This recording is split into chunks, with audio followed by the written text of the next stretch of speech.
দুনিয়ার একজন অন্যতম কালো মানুষের কথা বলি, কোরআনেও তার প্রতি ইঙ্গিত আছে।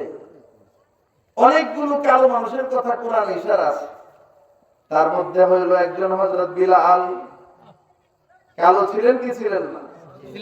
দেখতে বেটে, আবার তিনি কালো, মুখে আবার বসন্তের দাগও তার ছিল, মুখ ঠোঁটগুলো মোটা মোটা, অত সুশ্রী সুদর্শন তো ছিলেন না।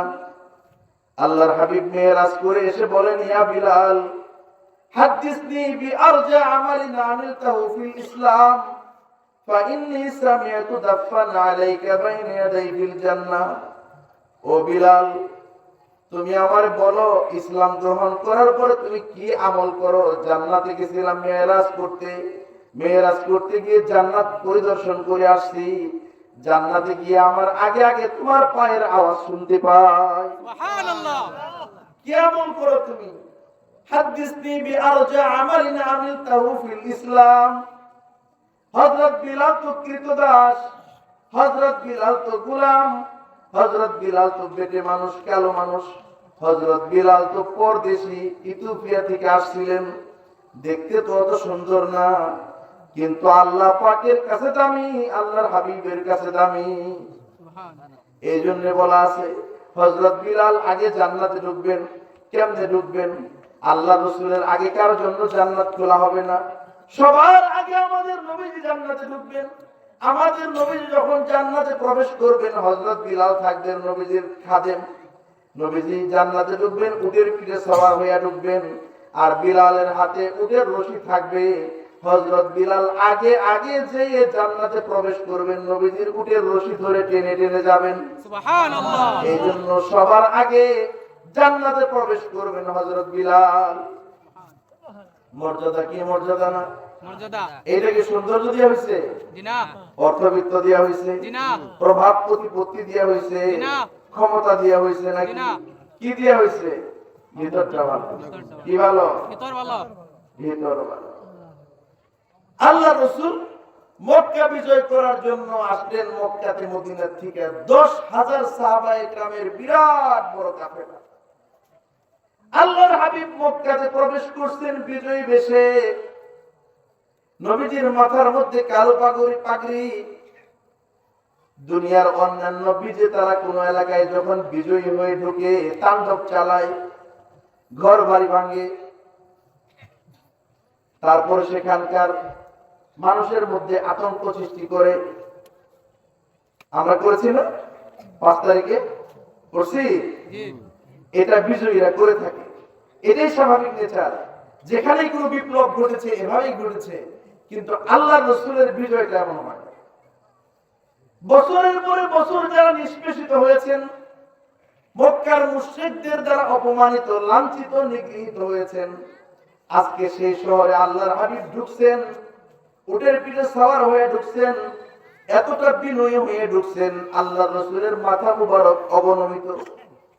আল্লাহ রাসূল কাঁপতেছেন, চোখ দিয়ে পানি পড়ে, বিজয়ের শুকরিয়া, খুশির চোটে চোখ দিয়ে পানি পড়ে।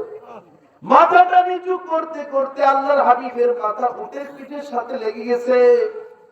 এক সাহাবী একদিক থেকে বলে উঠলো চিৎকার করে, আল ইয়াউমুল মালহামা, আজকের দিন প্রতিশোধের দিন। 10 বছর আমাদেরকে নির্যাতন করা হয়েছে, নির্যাতনের প্রতিশোধ নিব আজকে। আমাদেরকে তাড়ায় দিছিল, তাড়ায় দেওয়ার প্রতিশোধ নিব। আমাদেরকে নিগৃহীত করছিল, প্রতিশোধ নিব। যা যা অপকর্ম করেছিল সবকিছুর প্রতিশোধ আজকে আমরা নিব। একদিক থেকে সাহাবী চিৎকার করে বলতেছে, আল ইয়াউমুল মালহামা। আল্লাহর হাবিব অপর পাশ দিকে করে বলতেছে, না না না, আল ইয়াউমুল মারহামা। আজকের দিন কেবলই আমার ভালোবাসা দেখানোর দিন, আজকের দিন অনুগ্রহ প্রকাশ করার দিন, আজকে আমি উন্নত আখলাক দেখানোর দিন, আজকে সকলকে আমি আম ক্ষমা ঘোষণা করে দিলাম। সুবহানাল্লাহ। আল্লাহ রাসূল কাঁদতেছেন, সাহাবায়ে কেরাম আল্লাহ রাসূলের কথা শুনে কাঁদতেছেন। যে লোকগুলো নির্যাতন নিপীড়ন করছেন বিপ্লবের দিনে, স্বাধীনতার দিনে, বিজয়ের দিনেও আল্লাহর হাবিব তাদেরকে এই ভালোবাসার পয়গাম শোনায় দিলেন।